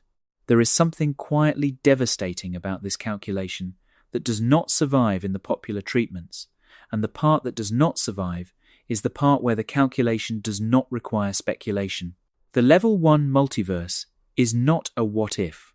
It is what a flat, infinite universe with uniform physics produces. It is what we already think the universe is like. We do not have to add anything. We do not have to assume anything more than the cleanest reading of the data we already have. When we add the eternal inflation extension, the picture gets stranger, but not in a fundamentally different way. The eternal inflation extension says there are also other bubble universes in the inflating background, with possibly different fundamental constants and possibly different physical laws. Some of those bubbles are also flat and infinite, and each of them therefore contains its own Tegmark Level 1 recurrence. The infinity of bubbles is built on top of the infinity inside each bubble. The total number of identical copies of you across the full eternal inflation cosmos is not just infinite. It is a higher order infinity in the technical mathematical sense. But the cheapest copy, the simplest copy, the copy that we cannot avoid even if we want to, is the Level 1 copy at 10 to the 10 to the 29 meters. That one is implied by the flatness measurement alone. That one is implied by what we already think we know. There is a way to feel this, briefly, before we move on. Imagine that, in this moment, you are aware of yourself. You are aware of the chair beneath you, the air in your lungs, the slight tension in your shoulders, the small sound the audio is making in your ears. This awareness is a specific physical state of your brain. The neurons are arranged in a particular pattern. The electrical activity is flowing in a particular way. The chemical concentrations in the synapses are at particular levels. Somewhere very far away, in another Hubble volume, that exact pattern of neurons and electricity and chemistry exists in another brain. The other brain is having the same awareness. It feels the same tension in the shoulders. It hears the same audio. It thinks it is the only one having this experience. It is wrong. It is one of an infinite number having the same experience, and so are you. This is what the math of a flat infinite universe says. It does not say it metaphorically. It says it as a literal statistical claim. It is the cheapest consequence of the cleanest reading of the data. It is built into the geometry of the universe we already think we live in. We have not yet gotten to the eternal inflation extension's full implications. That extension makes the picture even stranger by adding bubbles with possibly different physics, populated by copies of you with possibly different conscious experiences, in vacua with possibly different values of the fine structure constant, and the electron mass and the cosmological constant. We are not going to develop that picture in detail in this video because it is a longer story than we have time for, and because the level 1 picture is already strong enough to do the structural work this video needs. The point is not to maximize the strangeness. The point is to make the listener feel the weight of what their own current theory of cosmology already implies, before any speculative extensions. What it implies is this: you are not unique. The version of you reading these words is one of an infinite number of versions, scattered across an infinite expanse of flat space, each one having an experience indistinguishable from yours. The math of the cosmology you have been taught all your life, when you let it run, produces this conclusion. You can resist the conclusion. You can argue with the assumptions. You can refuse to take the cosmological principle at face value, or refuse to take the flatness measurement seriously, or refuse to apply the pigeonhole principle. Those are all defensible moves. But the moves are moves against the data. The default reading, the cleanest reading, the reading the working cosmology community accepts, says you are not unique. The math kept producing it. We are going to come back, in the next chapter, to the reason all of this is happening. The reason behind the reason. The engine. The thing that, in the eternal inflation picture, has been generating all of this, all of these bubbles, all of these copies, all of these versions, and that is still generating more right now while you breathe. That is the heart of why the title of this video says the universe is infinite for a reason. The reason is the engine. The engine is still on. We are about to walk into it. Part 10. The engine, named. It is time to put the reason in front of us. We have walked through the evidence that the universe is flat. We have walked through the inflation story that explains why the universe is flat. We have walked through Linde's 1986 result that inflation, once started, does not stop globally. We have walked through the cosmic event horizon that hides the still inflating background from us. We have walked through the empirical fingerprints that might confirm eternal inflation and the searches that have not found them.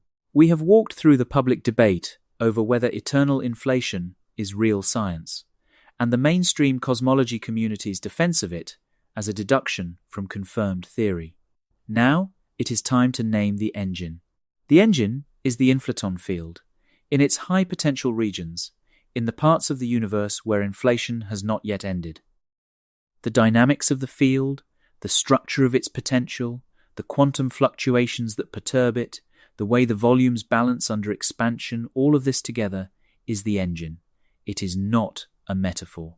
It is a specific physical mechanism with specific equations that produces a specific behavior.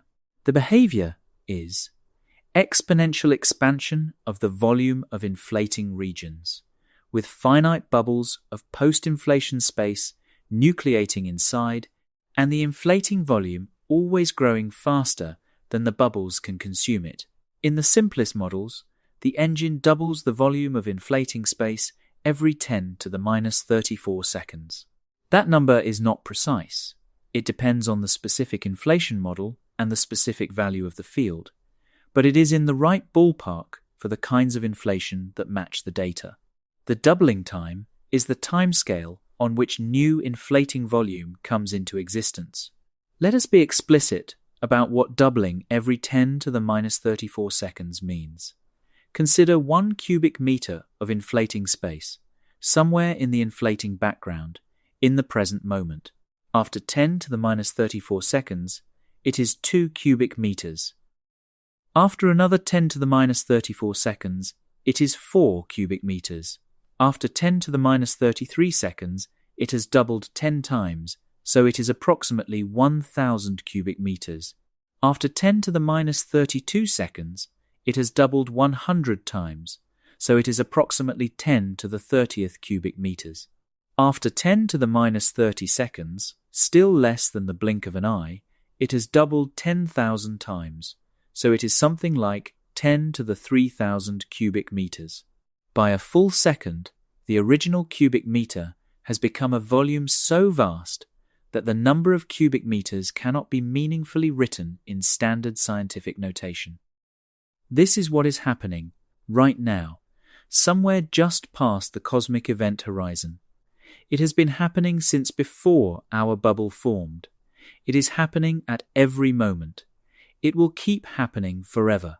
Every cubic meter of inflating volume is, in the simplest models, becoming 2 cubic meters every 10 to the minus 34 seconds.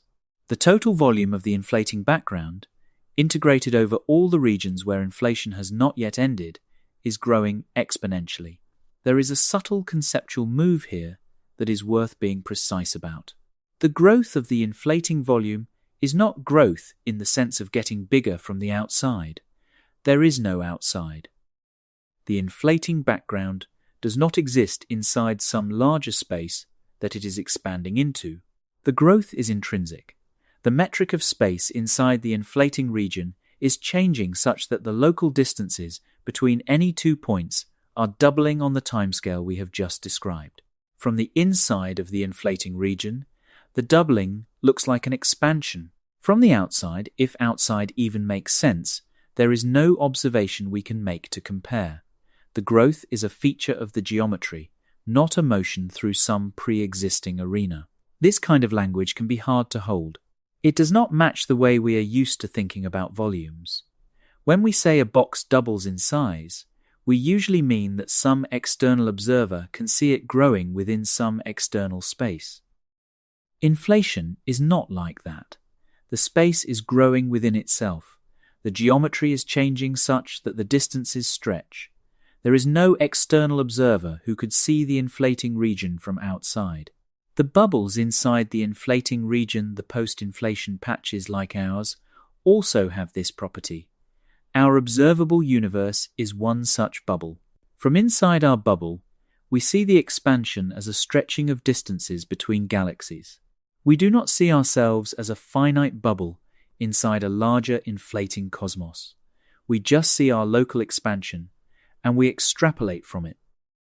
But the eternal inflation picture says, yes, that is what you see because you are inside the bubble and you cannot see outside. Here is a way to think about it that might help. Imagine the inflating background as a kind of cosmic foam. The foam is, by its dynamics, always producing new bubbles inside itself. The bubbles are post-inflation patches. The bubbles do not escape the foam in the sense that the foam continues to exist around them, but the bubbles also do not, from inside, see the foam. Each bubble looks, from inside, like its own complete universe. The bubble is its observable patch, and outside the patch is what the inhabitants of the bubble might call beyond the horizon. But in the eternal inflation picture, beyond the horizon is the continuing foam. The foam is not in the past. The foam is happening now, right now, as you listen. This is the consequence that does not survive in popular cosmology. We are used to talking about inflation as something that happened in the very early universe. Inflation, in the standard story, is a phase the universe went through. The phase ended 13.8 billion years ago, and what we call the Big Bang is the moment the phase ended in our local patch. After the phase ended, the universe became dominated by ordinary matter and radiation, then by dark energy, and the slow polite expansion we observe today took over. Inflation, in this version, is history. Eternal inflation says, no, inflation is not history. Inflation is what the universe is still doing. The phase has not ended globally. It has only ended locally, in this one finite bubble we call our observable patch. The phase is still going, everywhere else, in the unbounded inflating background that contains our bubble. The Big Bang in our local patch is not the end of inflation. It is the local end of inflation. Inflation continues, just past our event horizon, with new bubbles forming, at a rate per unit inflating volume per unit time that is constant, and with the inflating volume itself growing exponentially. The universe is not big. The universe is unfinished. Let me return to that sentence now and unpack it. The universe, in the eternal inflation picture, is not finished in the sense that the inflationary phase has not finished. The first second of the universe, what we conventionally think of as the first second, the first fraction of the first second, has not actually finished in the global sense. It only finished in our local patch. Just outside our patch, the first fraction of a second is, in the appropriate sense, still going. The same physics that operated in the very early universe, in our local patch, is operating somewhere just beyond the cosmic event horizon, right now. The exponential expansion that defined the inflationary phase of our local patch is, at this moment, defining the inflationary phase of the regions just beyond our horizon. Those regions are at the same point in their inflationary phase that our region was 14 billion years ago. From the perspective of the inflating background, our region is one of the regions that has already crossed over into post-inflation existence. From our perspective, the inflating background is everything beyond our horizon, still in the phase that, for us, ended long ago. This is what it means to be a bubble in a still inflating cosmos. We are not a finished universe. We are a finished local patch inside an unfinished process. The patch is what we can see. The process is what we cannot see and what continues and what will continue forever. This is the engine. The engine is the inflaton field, still rolling, still fluctuating, still keeping the inflating regions in the inflationary phase. The engine is not in the past. The engine is what the universe, in the regions where it is still being made, is currently doing. There is something quietly steady about this picture when you sit with it long enough. Most cosmological claims have a sense of finality to them. The Big Bang happened. The universe is expanding. Dark energy is accelerating the expansion. These are statements about events or states. Eternal inflation is not a statement about a state. It is a statement about a process that has no fixed state, that is always producing more of itself, that will not run down or burn out or come to rest. The engine is not a thing that exists. It is a thing that is happening, and it is happening right now, in volumes we will never reach, in regions we cannot see, in spaces that are being made for the first time at this very moment, at rates that no comparison to ordinary experience can quite touch. In the next chapter, we are going to develop this picture further. We are going to walk through what it means to live inside one local patch of a process that does not end. We are going to confront the strangeness of being part of a system whose total extent is unbounded. We are going to come back to the phrase "the engine that made us is still running" and feel its full weight after all the structure we have now put under it. The universe is not big. The universe is unfinished, and the unfinishing is still happening. The math kept producing it. Part 11. Infinity as a verb. We are now ready to make the reframe that this entire video has been building toward. When most people talk about infinity, they use a noun. The universe is an infinity. Space is an infinity. There exists an infinity of stars. Infinity, in ordinary speech, is a thing. It is the name of a property the universe has. It is the answer to the question, how much? The reframe is this. Infinity, in the eternal inflation picture, is not a noun, it is a verb.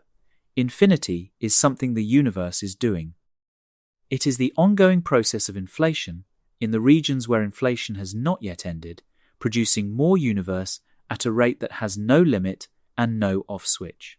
The universe is not infinite in the way a number line is infinite. The universe is infinite in the way a fire is hot, by continuing to burn. Let me develop the metaphor a little, because it does some of the work this video needs. When a fire is burning, the fire is not a state. The fire is not something the wood has.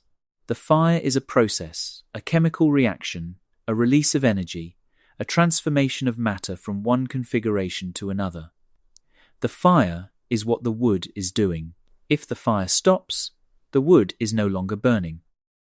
There is no residual fire left in the wood after the burning ends. The fire was the burning, and the burning has stopped. The universe, in the eternal inflation picture, is something like this. The universe is not a finished object that has the property of being infinite. The universe is a process, an ongoing exponential expansion in the inflating background, producing more space at a rate that exceeds the rate at which bubbles are forming. The infinity is not a property the universe has. The infinity is what the universe is doing. The difference between these two pictures is structural, and it changes what infinity means. In the noun picture, the universe is a place. It is a place that is infinite. We live in this place. The place has been here forever, or since the Big Bang, depending on which version you accept. The size of the place is what it is. The size does not change in the usual cosmological treatment, except by the slow, polite expansion that increases distances between galaxies. The infinite extent of space is a feature of the place itself. In the verb picture, the universe is not a place but an activity. The activity is the inflation that is still happening in the inflating background. Our local patch is what one slice of that activity has produced. The infinity is the consequence of the activity continuing forever, not a feature of any single moment of the activity, but a feature of the activity persisting without limit. The verb picture answers the question of why the universe is infinite. The universe is infinite because the activity that makes the universe is still happening. If you stop the activity, you would still have the local patches that have already been made, but you would not have an infinite universe. You would have a finite, large, post-inflation cosmos with no new bubbles being added. The infinity in the verb picture depends on the activity continuing. The infinity is a consequence of an ongoing process. This is what the title of this video means. The universe is infinite for a reason. The reason is the engine. The engine is the inflation that has not stopped. The infinity is what the engine produces by continuing to run. And the engine, in the math of the theory, has no off switch. There is no mechanism in the equations of inflation that ends the inflationary phase globally. The phase ends locally, in each bubble that nucleates, but the inflating background between the bubbles continues. The volume of the inflating background grows faster than the bubbles can fill it. The doubling time, in the simplest models, is around 10 to the minus 34 seconds. There is no version of the theory, in its standard form, where the inflating background stops inflating after some finite time. This is the structural fact that makes the eternal inflation prediction work. It is not just that we observe inflation in the past and assume it continues. It is that the dynamics of inflation, as a process, do not include a global termination. The process, once started, runs forever. Some readers might ask, could there be physics we have not yet discovered that would make inflation stop globally after all? It is a fair question. The answer is probably not. The inflation community has worked hard to construct models where inflation does end globally, and the models that do this require very specific, finely tuned forms of the inflaton potential. They are possible, but they are not the natural versions of the theory. They are not the versions that match the data most cleanly. The data prefers the simple, slow-roll potentials, and the simple slow-roll potentials produce eternal inflation. To get a finite version of inflation, you have to add structure to the potential that the data does not seem to require. This is one of the reasons the eternal inflation prediction is taken seriously. It is not just that the math produces it. It is that the math produces it in the simplest, most natural, most data-compatible versions of the theory. To avoid the prediction, you have to make the theory more complicated, and the more complicated theory does not fit the data better, so the prediction stands. Eternal inflation is the default behavior of the inflation that matches what we measure. Let me make this concrete. Take a specific slow-roll inflation model, say, the simplest quadratic potential, where the inflaton field has a potential energy proportional to the square of its field value. This is one of the historical first inflation models, and although it has been disfavored by more recent observations of the tensor-to-scalar ratio bound, it is still pedagogically useful. In this model, the inflaton field starts at some high value and rolls down its quadratic potential, with the rolling slowing down as the field approaches the minimum. The rolling is what ends inflation locally, when the field reaches the minimum and converts its energy into matter and radiation. But the field, like every quantum field, has fluctuations. In any region of the inflating background, at any moment, the field can fluctuate upward back toward higher potential energy instead of continuing to roll down. The probability of an upward fluctuation in any given Hubble volume per Hubble time is governed by the dynamics of the theory. For most slow-roll potentials, the probability is small but non-zero. Here is the key point. When the field fluctuates upward in some region, that region's inflation continues longer than the local average. The local Hubble rate is larger, where the field is higher, because the Hubble rate is proportional to the energy density, and the energy density is proportional to the potential, which is proportional to the square of the field. So a region where the field has fluctuated upward inflates faster than a region where the field has rolled downward. The volume of the upward fluctuated region grows faster. Now consider the population of regions in the inflating background at any given moment. The regions where the field is higher are inflating more vigorously. The regions where the field is lower are completing inflation and becoming post-inflation bubbles. By the dynamics of the volume growth, the higher field regions reproduce themselves faster than the lower field regions are consumed by completion. The total volume of high field, inflating regions, is growing exponentially. The total volume of low field, post-inflation bubbles, is also growing, but more slowly. The inflating regions outpace the post-inflation regions, at every moment, forever. This is the technical content of eternal inflation. It is not a guess. It is the consequence of solving the dynamics of a quantum field undergoing slow-roll inflation with realistic fluctuations. The verb picture lands on this technical fact. Inflation is not something that happened. Inflation is something that is happening. The volumes of inflating regions are growing, right now, in regions of space we cannot see, at rates that will outpace any possible local termination. The universe is not big. The universe is unfinished. There is one more thing to add to the verb picture before we close. The verb picture says infinity is what the engine produces. It does not say infinity is what the engine intends. The engine has no intention. The engine is a set of equations governing a quantum field undergoing dynamics. The dynamics produce eternal inflation as a side effect of how the volumes grow. There is no purpose to the process. There is no goal. There is no destination. The process is just what the field does when you let the equations run. This is, in some ways, the strangest part of the picture. The universe is not infinite for a purposive reason. The universe is infinite as a consequence of the dynamics of a field. The field does what it does. The dynamics produce what they produce. The infinity is the residue. When the title of this video says, "for a reason," it does not mean for a purpose. The reason is mechanical, not teleological.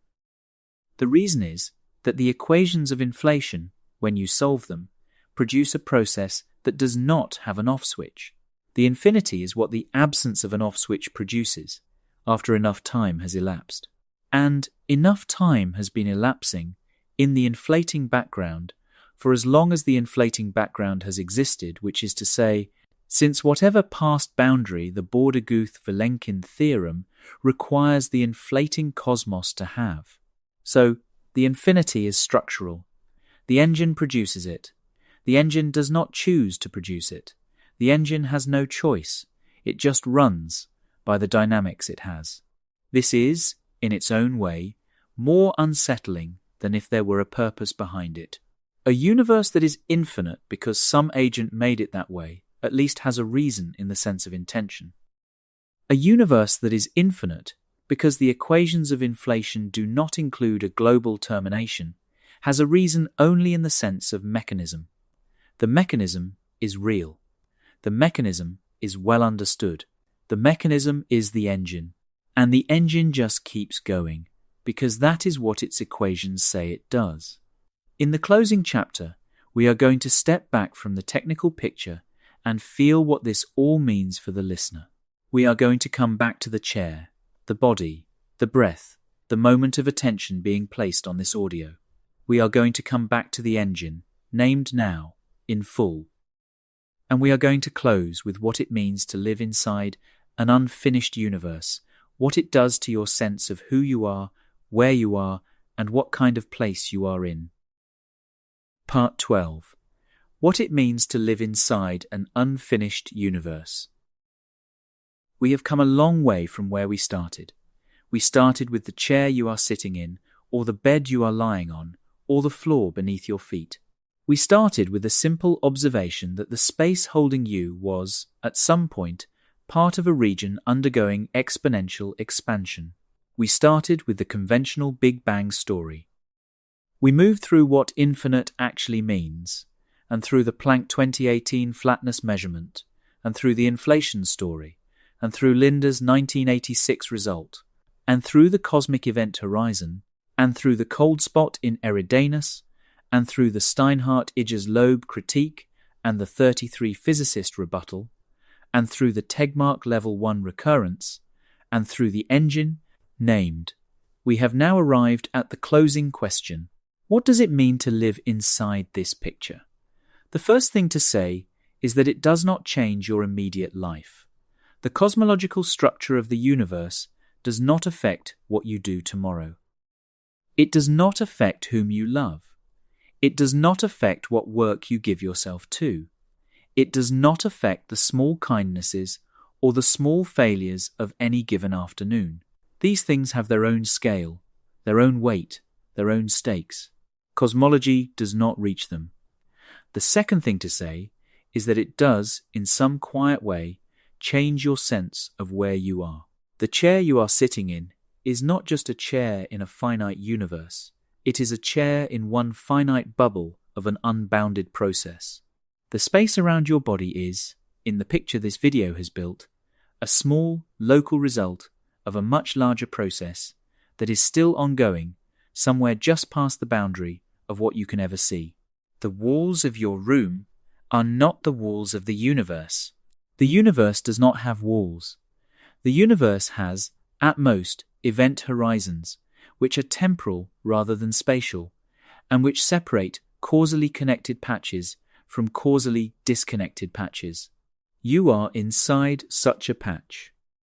The patch you are inside has a particular set of physical laws: the standard model of particle physics, general relativity, the cosmological parameters measured by Planck and confirmed by subsequent observations.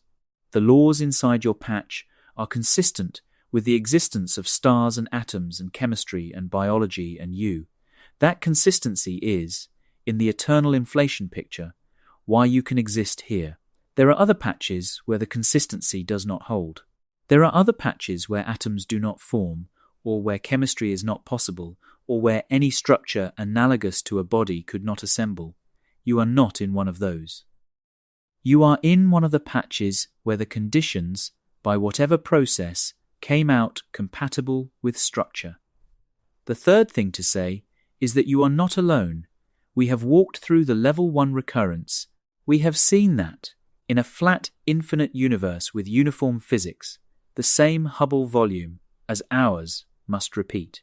Identical copies of your body, holding identical thoughts, at distances of approximately 10 to the 10 to the 29 meters, exist. The math says they exist. The cleanest reading of the data says they exist. You are not unique within the universe. You are unique within your causal sphere, which is a finite local space, but the universe contains an unbounded number of versions of you, each one inside its own causal sphere, each one believing itself to be the only one. When you sit with this, it is hard to know what to do with it. The usual moves do not quite fit. You cannot mourn the loss of uniqueness, because no version of you is destroyed by the existence of the others. You cannot celebrate the company, because the others are at distances that make them as inaccessible as if they did not exist. You cannot apply the usual ethical reasoning, because they are not in any meaningful relationship with you. They are just there. The math says they are there, and the only response that quite matches is to acknowledge the fact and continue. The fourth thing to say is that the engine is still running. We have spent a long time on this, but it bears repeating in the closing moments. Right now, while you breathe, while you settle further into the chair or the bed, while the audio continues, the engine is producing new inflating space. The doubling time, in the simplest models, is around 10 to the minus 34 seconds. By the time you finish the next breath, the engine has doubled the volume of inflating space many times. There is more universe now than there was when you started this video. There will be more by the time you finish. There will be more after you have gone. This is not a metaphor. This is the technical content of the theory we use to explain the cosmic microwave background. If you accept the theory, and the theory has been confirmed to high precision by multiple independent measurements, then you accept the engine. The engine is what makes the theory work. The engine is the reason the universe looks the way it does. The engine is also, by the same dynamics, what guarantees the universe never settles into a final state. There is a way to feel this that is not despairing, even though the picture has a kind of weight to it. The way is to recognize that you are part of the engine's output. You are one of the things the engine has made. Your existence is not despite the engine. Your existence is because of it. The same dynamics that produce the unbounded inflating background also produce, as a side effect, finite local patches like ours, in which structure can form, and bodies can exist, and minds can attend to audio recordings about cosmology. We are the residue of the process. We are one of the things the engine produces by continuing to run. If the engine stopped, we would still exist. The engine's continuation is not what sustains us moment to moment. The engine ended, locally, in our patch, 13.8 billion years ago, and we have been here ever since, in a region that is no longer inflating. The engine's continuation, in the inflating background, does not feed back on us. We are causally isolated from it by the event horizon. We are, in a practical sense, free of it, but we are also, in a structural sense, defined by it. We exist because the engine ran long enough to produce a patch like ours. We exist because the same engine that is still running elsewhere also stopped here, in this small finite region, long enough for the patch to cool and structure to form. We are a product of the process. The process is not yet finished. We are an early result of an ongoing experiment that does not have a scheduled end. The fifth thing to say is the closing one. The terrifying thing the title promised, the reason that justifies the title, is now, I hope, clear. The terror is not in the size of the universe. The terror is in the fact that the engine that made the universe is still running. The terror is in the fact that the process that produced us has no off switch, that the math of our most successful cosmological theory does not allow the process to end globally, that we are inside a fire that is still burning. Inflation is not a historical event. Inflation is an ongoing process, and we are one of its outputs. When you sit with this picture long enough, the terror starts to soften into something else. Not acceptance, exactly. Not peace. Something closer to recognition. The universe is not a finished thing we are inhabiting. The universe is a process we are part of. The process is still going. The process will go on in the inflating regions beyond our event horizon after we are gone. New bubbles will form. New patches will cool. New structures will assemble. New minds will, in some of those patches, attend to their own cosmologies and arrive at the same picture by their own paths. This is not despair. This is not nihilism. This is, in the language of the late-night conversation, just what the data says. The universe is unfinished. We are one of the things the unfinishing has produced. The unfinishing continues. The engine that made us is still running. That was the line we planted in the first chapter, before any of the structure had been built. We can let it land now, with its full weight, somewhere beyond the cosmic event horizon, at 16.5 to 9 billion light-years from this chair. The same engine that produced the patch you are sitting in is still producing new patches. We will never see them, we will never reach them, we will never interact with them. They are, from our perspective, as inaccessible as if they did not exist. But they do exist. The math says they exist. And the math has, in every test we have run, kept turning out to be right. The universe is not big, the universe is unfinished. The unfinishing is happening, right now, somewhere just past where we can see, and it will keep happening after the last star in our local patch has burned out, after the last galaxy in our event horizon has dimmed to invisibility, after the last observer in our causal sphere has gone silent. The engine does not need us. The engine does not know about us. The engine is just a set of equations, doing what equations do, in regions of space that will never carry our names.